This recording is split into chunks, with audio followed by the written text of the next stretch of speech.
Это просто балдеж!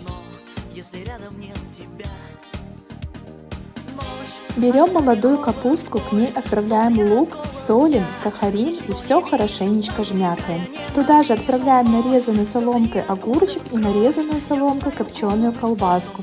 Заправляем наш салатик майонезом и наслаждаемся. Это не просто вкусно, это нереально вкусно. Обязательно попробуйте. Еще больше простых и легких рецептов у меня на страничке. Готовим с Леди Скачковой. Всем приятного аппетита!